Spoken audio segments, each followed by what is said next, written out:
Եթե պատկերավոր նկարագրեմ, թե ինչ տեսք ունի տագնապային խանգարումը, հետևյալը կլինի. Պատկերացրեք հենակետում կանգնած զինվոր, ով նկատում է վտանգ կամ թշնամի կամ իրավիճակ, որին պետք է լուծում տալ, նա սեղմում է վտանգի ազդանշանը, տրիվոգա է հայտարարում եւ ամբողջ զորամասի զինվորները ոտքի են կանգնում, ամեն մեկը տարբեր գործողություններ է անում, որպեսզի վտանգը չեզոքացնեն, տվյալ իրավիճակին, ստեղծված իրավիճակին լուծում տան։ Նույն տիպի ռեակցիա է տալիս մեր հոգեկանը, նյարդային համակարգը ու ֆիզիոլոգիան, որպեսզի կանխի թե ներսից առաջացած, թե արտաքին աշխարհում առաջացած խնդիրը։ Ուղղակի տարբերությունը նրանում է, որ մեր վեգետատիվ նյարդային համակարգի սիմպաթիկ ներվը, ինչը որ ամբողջ մեր ներուժը, գիտելիքը, օրգանները, ռեսուրսը ակտիվացնում է, մկանները լարվածություն է առաջացնում, տեսողություն է սրվում,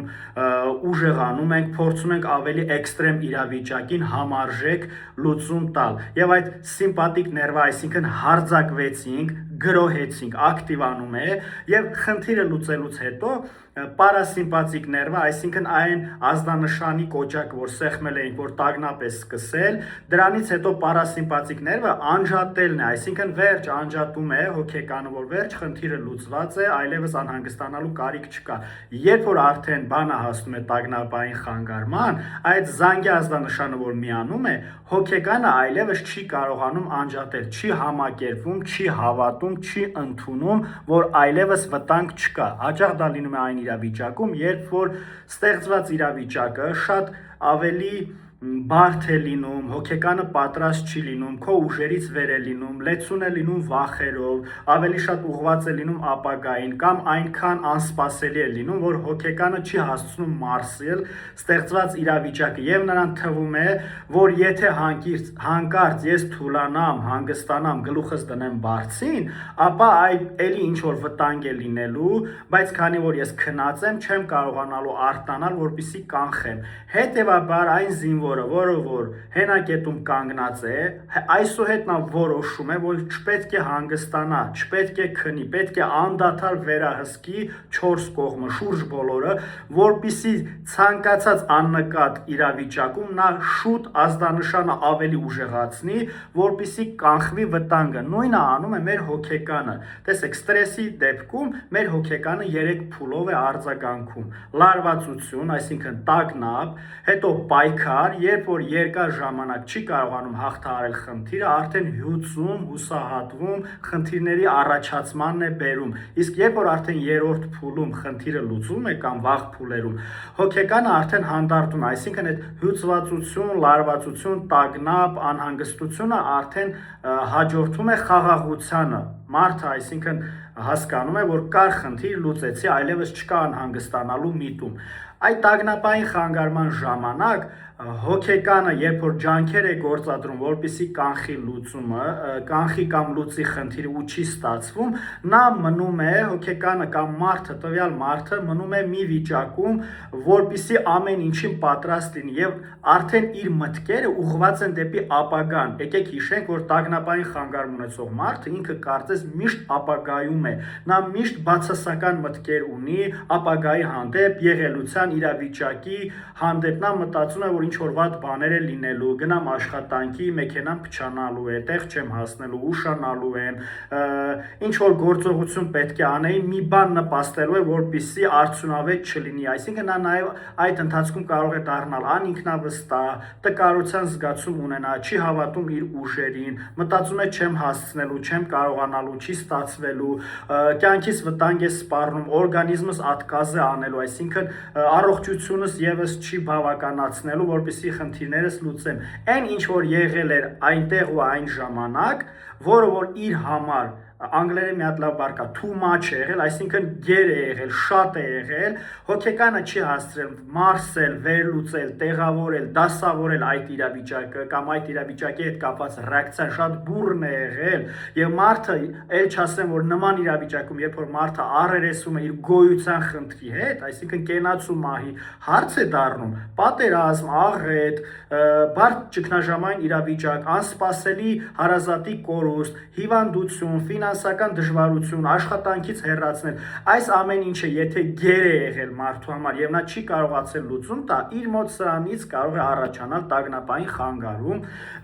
որը որ արդեն բացատրեցի հոգեկանը ինչին է պատրաստում մարդուն եւ հոգեկանը արդեն այդ տագնապային վիճակով է սկսում աշխատել, նա ամեն ինչ անում է, որպեսզի հետագայում երբեք նման խնդիր չլինի։ Հիմա ես փորձում եմ հնարավորինս հասկանալի ձևով նկարագրել, կան ավելի բարդ իրավիճակներ, որը որ այս տարբերակով իհարկե մի ուրիշ տարբերակով էլ կփորձեմ ձեզ նկարագրել, բայց հիմնական մեխանիզմը այն է, որ հոգեկանը, նյարդային համակարգը, մենք գիտենք, որ ստրեսի հորմոնը կորտիզոլն է, ադրենալինն է, նորադրենալինն է, այսինքն այս հորմոնները եւս արտադրվում են, որպեսզի դու ավելի զգոն լինես, բայց մարդը չի կարող 24/7 լինել պատրաստական։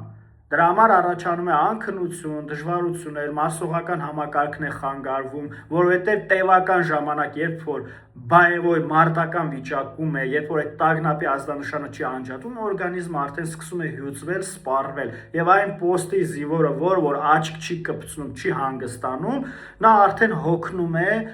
եւ իր աշխատանքը չի կարողանում ավելի առողջ ձևով, ավելի ֆունկցիոնալ ձևով իրականացնել։ Հետևաբար այստեղ տագնապային խանգարում ունեցող մարդը որոշ ժամանակ, երբ որ ինքը պայքարում է կամ կոնկրետ խնդրի հետ կամ արդեն վերացական խնդրի հետ, Կիկոսի մահահեքիաթը հիշեք ինչպես է տունը նստած, պատկերացնում է գնացի մարդի, ունեցա որդի եւ այլն։ Այս սենց է այսպիսի դատողություններ է անում հոգեկանը, որպիսի կանխի նրա հիմնական ֆունկցիան ոչ թե այն է, որ դուք վախենաք կամ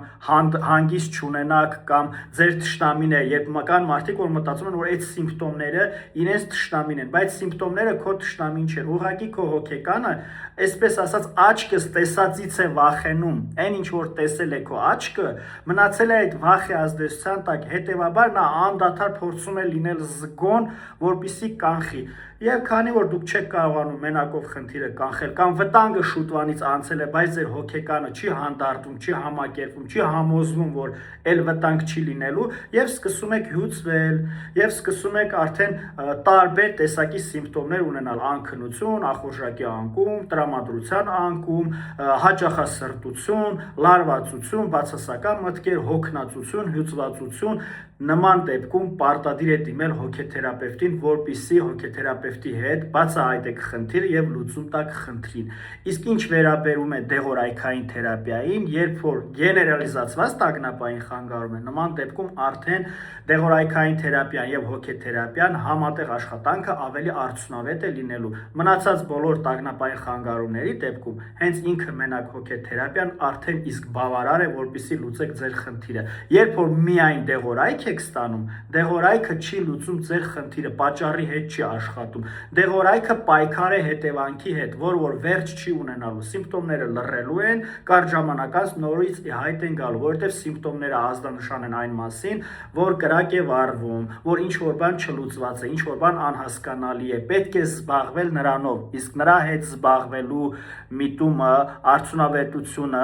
աշխատանքն է հենց հոգեթերապևտի հետ, հոգեթերապևտը ձեր հետ միասին գտնում են խնդրի պատճառը եւ այնտեղ աշխատում ու լուծում, այսինքն խորքի հետ, արմատի հետ, սկզբնաղբյուրի հետ, սկզբնապատճառի հետ, դեղորայքը հետևանքի հետ է, որ վերջ չի ունենալու։